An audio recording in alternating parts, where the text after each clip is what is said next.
Hi everyone, welcome to the digital platform of Gyanam students. So आज हम एक बड़ा इंपॉर्टेंट आपका पी स्टैट से रिलेटेड एक क्वेश्चन आता है 1 से 2 नंबर का रीडिंग कॉम्प्रिहेंशन से, that is based on rhyme scheme basically, right. तो राइम स्कीम के ऊपर एक क्वेश्चन बनता है, ठीक है। रीडिंग कॉम्प्रिहेंशन जब तुसी करोगे उत्थे ਤਾਂ ਤੁਹਾਨੂੰ एक क्वेश्चन मिलेगा। तो राइम स्कीम किद्दां बनाई जाती है वो ਆਪਾਂ ਸਿੱਖਾਂਗੇ इस वीडियो च, राइट। तो राइम ਦੇ ਬਾਰੇ अगर ਆਪਾਂ ਗੱਲ करिए तो राइम स्कीम ਹੁੰਦਾ ਕੀ है, what is rhyme basically, right from beginning च जिद्दां ਆਪਾਂ पोएट्री पढ़दे सीगे, पोएम तुसी पढ़दे सीगे, ਤਾਂ मतलब ਰਾਈਮ ਕੀ ਹੁੰਦਾ ਜਦ मतलब ਇੱਕ ਸਾਊਂਡ ਦੇ ਜਿਹੜੇ ਵਰਡ ਹੁੰਦੇ ਉਹ ਰਿਪੀਟ ਹੁੰਦੇ ਆ, ਰਾਈਟ। तो ਇੱਥੇ ਡੈਫੀਨੇਸ਼ਨ ਦਿੰਦਾ ਪਿਆ, ਰਾਈਮ ਕਹਿੰਦਾ repetition of similar sounds at the end of a word, right। so rhyme की definition ਜਿਹੜੀ ਇੱਥੇ ਲਿਖੀ ਪਈ ਹੈ, that is repetition of similar sounds at the end of a word, मतलब ਜਦ ਕਿਸੇ word ਦੇ end ਤੇ similar sound repeat ਹੁੰਦਾ ਹੈ, so that is called rhyme basically, right। example ਦੇ ਤੌਰ ਤੇ ਇੱਥੇ ਜਿੱਦਾਂ ਲਿਖਿਆ ਹੈ, that is ਕਹਿੰਦਾ try then sky then fly। ਜੇ ਹੁਣ ਆਪਾਂ ਇਹਨਾਂ ਨੂੰ ਜਦ ਬੋਲਦੇ ਆ ਸ਼ਬਦਾਂ ਨੂੰ, ਲਾਈਕ ਟਰਾਈ ਬੋਲਿਆ, ਸਕਾਈ ਹੈ ਤੇ ਫਿਰ ਫਲਾਈ ਹੈ, ਤਾਂ ਜਿਹੜਾ ਸਾਊਂਡ ਹੈ ਉਹ ਮਤਲਬ ਸੇਮ ਸਿਮਿਲਰ ਸਾਊਂਡ ਰਿਪੀਟ ਹੁੰਦਾ ਪਿਆ, ਤਾਂ ਇਹਨੂੰ ਹੀ ਬੇਸਿਕਲੀ ਆਪਾਂ ਪੋਇਟਰੀ ਦੀ ਜਿਹੜੀ ਲੈਂਗੁਏਜ ਹੁੰਦੀ ਉੱਥੇ ਇਹਨੂੰ ਰਾਈਮ ਵਰਡਸ ਇਹਨਾਂ ਨੂੰ ਕਹਿੰਦੇ ਆ, ਰਾਈਟ। ਫਿਰ ਜਿਹੜੇ ਦੂਜੇ ਵਰਡ ਹੁੰਦੇ ਆ ਉਹਨਾਂ ਨੂੰ ਕੀ ਕਹਿੰਦੇ ਆ, ਜਿੱਦਾਂ ਮੰਨ ਲਓ ਕੋਈ ਵਰਡ ਮਤਲਬ ਸਾਊਂਡ ਸਿਮਿਲਰ ਸਾਊਂਡ ਨਾ ਰਿਪੀਟ ਹੁੰਦਾ ਹੋ, ਤਾਂ ਜਿੱਦਾਂ ਮੈਂ ਪਹਿਲੇ ਲਾਈਨ 'ਚ ਲਿਖਤਾ ਇੱਥੇ ਸਕਾਈ, राइट। फिर दूजी लाइन च कोई मतलब साउंड तो रिलेटेड, इस साउंड तो रिलेटेड कोई होर वर्ड ना आंदा होए, कोई होर वर्ड आ जाए जिद्दां आपां डिफिकल्ट लिख लिए इत्थे, डिफिकल्ट, राइट। तो फिर इनू की बोलूंगे,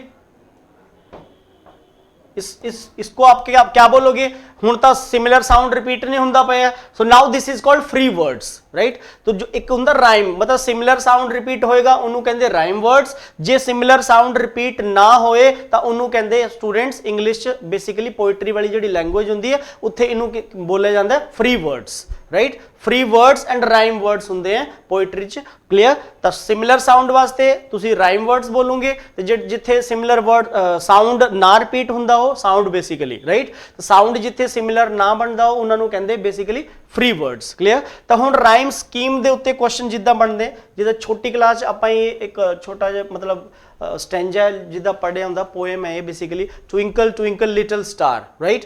हुण इहदे उत्ते राइम स्कीम तुहाडे तो पेपर च पुछ लेगा, लाइक कॉम्प्रीहेंशन जिद्दां आंदा है तो उहदे उत्ते भी स्टैंजे दी मतलब राइम स्कीम दे उत्ते एक सवाल बनदा है। तो राइम स्कीम किद्दां बनदी है वो आपां देखणी है। जिद्दां कहंदा twinkle twinkle little star how I wonder what you are up above the world so high like a diamond in the sky, right. हुण इत्थे जिहड़े साउंड है देखो, स्टार आंदा पिया,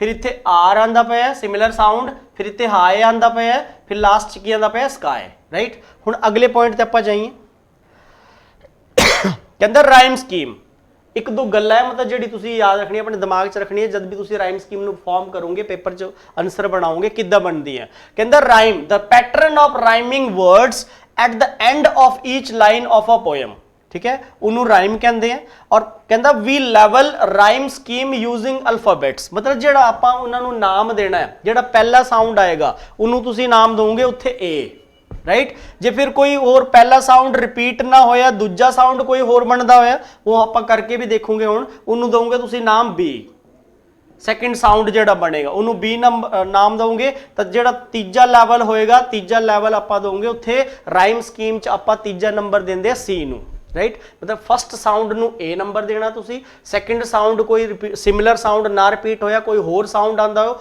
उन्होंने बी नंबर देना है, तो जे बी वाला भी रिपीट ना होंदा होया साउंड तो उन्होंने तुसी सी नंबर देना है। लैवल 3 याद रखने, ए बी ते सी। फस्ट साउंड नूं तुसी नंबर देना ए, सैकेंड साउंड आएगा कोई अड साउंड आएगा मतलब सिमिलर रिपीट ना होएगा तो उन्होंने नंबर देना बी, जे दूजा भी रिपीट ना होंदा होए तो उन्होंने तुसी नंबर देना सी। हुण आपां बना के देखिए जरा, देखियो ये कहंदा जिद्दां ये पैरा मतलब एक पोएम दा एक स्टैंजा सीगा, like twinkle twinkle little star, देखो हुण इत्थे स्टार आ गया, राइट। पहला साउंड है स्टार, तो इनू आपां नंबर की दिता ए। हुण इस पैराग्राफ दी तुहाडे तो पूछी जाए कि दसो बई की राइम स्कीम बनेगी स्टैंजे दी, आंसर इत्थे ऑलरेडी लिखिया होया, तुसीं सीखना है बनांदे किद्दां, राइट। तो मतलब पहला साउंड आया इत्थे स्टार, हुण यही सेम साउंड इत्थे रिपीट हुंदा पिया स्टार ते आर, मतलब ये दोनों सिमिलर साउंड रिपीट होंदे पे हैं। सिमिलर तो इनू पहले साउंड नू आपां ए नंबर दिता, मतलब ए लैवल दिता, ठीक है। तो सेम वही साउंड रिपीट होया तो इत्थे इनू भी आपां ए पाता, राइट। फिर तीजे च आया हाई, हाई मतलब सेम जेड़ा दो साउंड रिपीट होए तीजे च रिपीट नहीं हुंदा पिया तो अड साउंड बनता पिया, राइट। तो इत्थे आपां नंबर देता इनू बी। तो फिर हाई दे नाल ही राइम बनी अगले दी स्काई, ये दो साउंड रिपीट होंदे पे, ये दो साउंड रिपीट होंदे पे।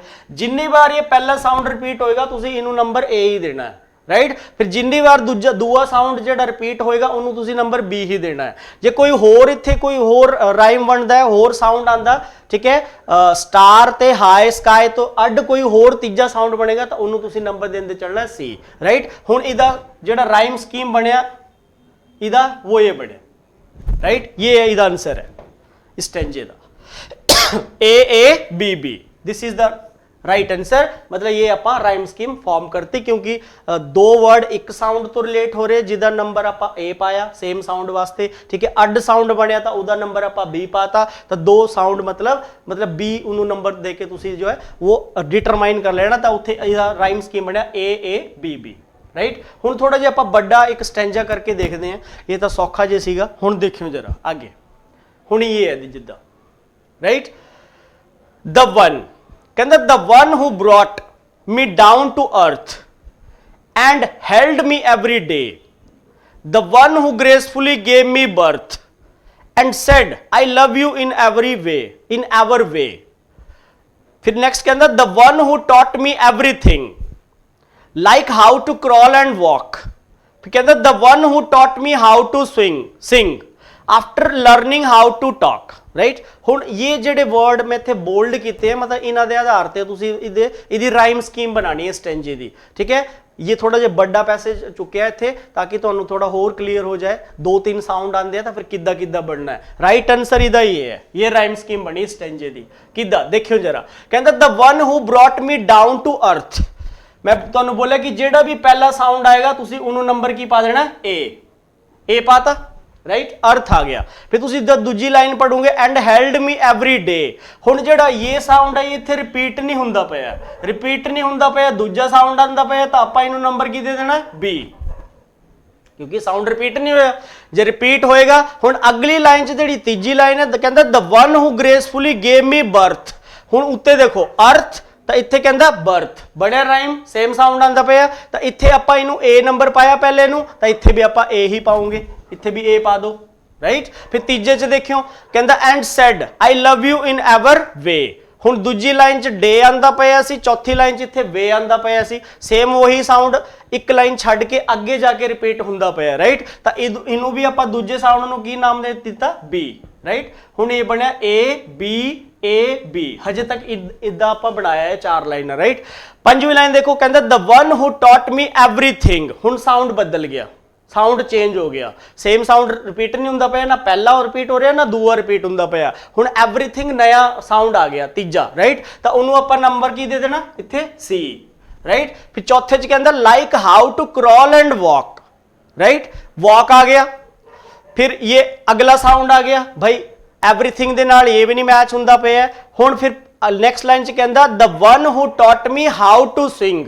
हुण देखो एवरीथिंग ते सिंग ये दोनों रिपीट हो गए तो इन्होंने आपां नंबर सी पाता, ठीक है। वॉक इत्थे आ गया, इत्थे आपां इन्हूं नंबर डी पाता। तो वॉक दे नाल फिर जिहड़ी लास्ट लाइन है उहदे च कहंदा after learning how to talk. Walk दे नाल की जुड़िया टॉक, राइट। तो मतलब जिन्ने भी आगे साउंड रिपीट होंदे चलोगे स्टेंजे च, ठीक है। पैराग्राफ जिहड़ा तुहानूं स्टेंजा मिलूगा, ठीक है, पोइट्री दे उत्ते प्रोज दे उत्ते जिहड़ा कॉम्प्रीहेंशन आंदा एक पी स्टैट च, राइट।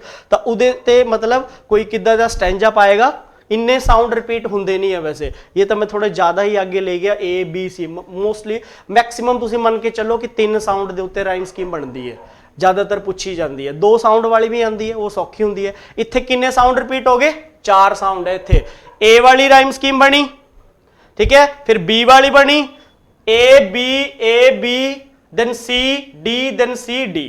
तो ये बढ़िया देखो ए फिर बी फिर ए फिर बी फिर सी फिर डी फिर सी फिर डी, राइट। सी दे नाल डी जुड़िया एवरीथिंग दे नाल ये जुड़िया अगला, ठीक है, डी दे नाल डी जुड़िया तो सी दे नाल डी जुड़िया, मतलब जिद्दां भी आगे रैपिटेशन च साउंड आंदे चलोगे तो तुसी राइम स्कीम नू फॉर्म करते चलोगे। सो आई होप तुहानू ये समझ आया होना स्टूडेंट्स, कुछ भी नहीं है ज़्यादा कन्फ्यूज नहीं होना। पहला साउंड अर्थ आया, ठीक है, ਉਹਦੇ ਨਾਲ ਉਹਨੂੰ ਆਪਾਂ ਲੈਵਲ ਦੇ ਦੇਣਾ A। मैं दसिया ਤੁਹਾਨੂੰ स्टार्टिंग एक लाइन है, ठीक है, ਉਹਦੇ ਚ ਬੋਲਿਆ ਕਿ ਆਪਾਂ ਉਹਨਾਂ ਨੂੰ ਲੈਵਲ ਦੇ ਦਿੰਦੇ A B C, different sound ਨੂੰ ਆਪਾਂ ਲੈਵਲ ਪਾ ਦੇਣਾ A B ਤੇ C। ਹੁਣ ਜਿਹੜਾ ਪਹਿਲਾ ਅਰਥ ਵਾਲਾ ਸਾਊਂਡ ਹੈ ਉਹ ਦੂਜੀ ਲਾਈਨ ਚ ਰਿਪੀਟ ਨਹੀਂ ਹੁੰਦਾ ਪਿਆ, ਤਾਂ ਦੂਜੀ ਲਾਈਨ ਚ ਅੱਡ ਸਾਊਂਡ ਬਣਦਾ ਪਿਆ, ਰਾਈਮ ਸੇਮ ਨਹੀਂ ਬਣਦਾ ਪਿਆ, ਤਾਂ ਫਿਰ ਡੇ ਨੂੰ ਆਪਾਂ ਇੱਥੇ ਪਾਤਾ B। ਫਿਰ ਅਰਥ ਦਾ ਬਰਥ ਦੇ ਨਾਲ ਬਣਿਆ ਤਾਂ ਉਹਨੂੰ ਆਪਾਂ A ਨੰਬਰ ਪਾਇਆ, ਤਾਂ ਇੱਥੇ ਵੀ A ਹੀ ਪਾਣਾ ਤੁਸੀਂ। ਹੁਣ ਡੇ ਨੂੰ ਤੁਸੀਂ ਵੇ ਦੇ ਨਾਲ ਰਾਈਮ ਬਣਦੀ ਪਈ ਹੈ ਤਾਂ ਇਹਨੂੰ B ਪਾਇਆ, ਤਾਂ ਇਹਨੂੰ ਵੀ B ਪਾਉਂਗੇ। फिर हुण अगे आपां फिफ्थ लाइन च देखते पे हैं तो उत्थे एवरीथिंग नया साउंड आ गया। हुण एवरीथिंग नूं आपां सी पाता, ठीक है। फिर उतो अगली जिहड़ी लाइन है सिक्स्थ लाइन, उत्थे वॉक आ गया। एवरीथिंग ते वॉक दा कोई राइम स्कीम आपस च नहीं बनदी है, तो उन्होंने आपां डी पाता। फिर जिहड़ी अगली लाइन है एवरीथिंग दा लिंक उत्थे बनिया, तो उन्होंने आपां सी ही पाओगे। फिर अगली लाइन च वॉक दा टॉक दे नाल बन गया, तो उन्होंने आपां डी पाता, राइट। फिर जिद्दां तुसीं ये सीक्वेंस बनाया ना ए बी ते फिर सी ते डी ते फिर सी ते डी, उदा ही पेपर च तुसीं ये बना के आना है, ठीक है। इदा नहीं करना कि बनना किदा बनाया किदा, ए दे नाल एक ए तो बाद आपां बी लिया तो इत्थे ए तो बाद बी आ गया। फिर तीजी लाइन च ए आया, चौथी च बी आया, फिर दोबारा ए तो बाद बी पाता, फिर आगे सी ते डी, फिर दोबारा सी तो डी, राइट। तो C D. So I hope तुहानूं ये क्लीयर होएगा, ठीक है। एक छोटा जिहा पैराग्राफ होर आपां करके देख लईए, ये लास्ट वन है, right. A mono rhyme for the shower, ठीक है। अ mono rhyme for the shower बोल रहा है ये, ठीक है। ये इहदा मतलब नाम पाया इन्हें, तो इहदे च ज़्यादा तुसीं कन्फ्यूज नहीं होना, ठीक है। तो कहंदा lifting her arms to soap her hair, बई हेयर आ गया पहला साउंड, राइट। हुण हेयर दे नाल तुसीं देखो दूजी लाइन च की आया देयर, तीजी लाइन च की आया पेयर, चौथी लाइन च की आया स्वेयर।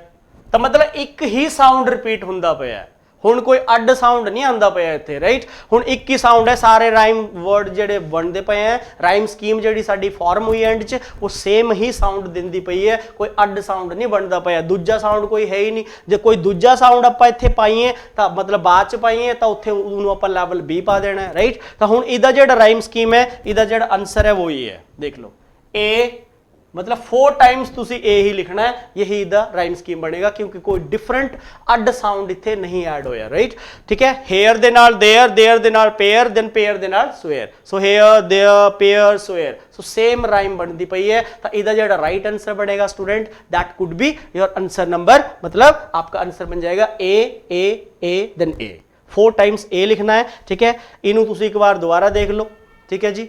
तो इहदा जिहड़ा ये थोड़ा लेंथी है, लेंथी पैसेज है, राइट, लेंथी मतलब स्टेंजा है, ठीक है। मोस्टली जो है राइम स्कीम जिहड़े आने दे चांस हुंदे आ कॉम्प्रीहेंशन दे उत्ते जिहड़ा पुछदा है 5 to 6 लाइन्स पे 6 लाइनां दे उत्ते ज़्यादा पुछदा है, ठीक है। 4 to 6 लाइन दे स्टेंजे दे राइम स्कीम तुहाडे तो पुछ लूँगा। तो तुसी एक ही गल याद रखनी है कि पहला जिहड़ा साउंड है मैं उन्होंने ए नंबर देना है, ठीक है। जिन्नी बार वो साउंड रिपीट हुंदा चलूंगा उन्होंने ए ही नंबर पाते चलना है, ठीक है। दूआ कोई साउंड रिपीट होया, दूआ कोई साउंड आ गया, ठीक है, तो उन्होंने तुसी लेवल बी पा देना है। जिन्नी बार वही सेकंड दूआ साउंड जिन्नी बार रिपीट होएगा उन्होंने बी ही पाते चलना है, ठीक है। तो तीया कोई साउंड आ गया आगे तो उन्होंने तुसी सी नंबर पा के उन्होंने आगे जो है तीजे साउंड उन्होंने तुसी सी नंबर ही पाते चलना है। फिर आगे जिन्नी बार तुसी आगे लेंदे चलोगे डी ले लो, ई ले लो, एफ ले लो, पर इन्ने बड़े पैराग्राफ पूछे नहीं जाते पेपर च, उत्थे मतलब मोस्ट ऑफ द टाइम मतलब 1 या 2 या 3 साउंड दे उत्ते ही राइम स्कीम मोस्टली पूछी जाती है। तो एक नंबर है तुहाडा, ये छड्डना नहीं है, ठीक है, लेना है इनू हर हालत च, ठीक है। मतलब कॉम्प्रीहेंशन दे उत्ते राइम स्कीम दे उत्ते 1 या 2 नंबर का सवाल पी स्टैट दे पेपर च बनता है। तो अज दी इस छोटे जे सैशन च मैं तुहानू राइम स्कीम दस्सिया किद्दां बनांदे आ, ठीक है। जो तुहाडे कोल 1-2 दिन जिद्दां भी पेपर दे पए हैं, ठीक है, तो उत्ते पहले तुसी कोई 2 होर स्टैंजा थोड़ी जी प्रैक्टिस कर लो कि किद्दां आपां राइम स्कीम नू बनाना है, right. So thank you very much students, take care, see you next video.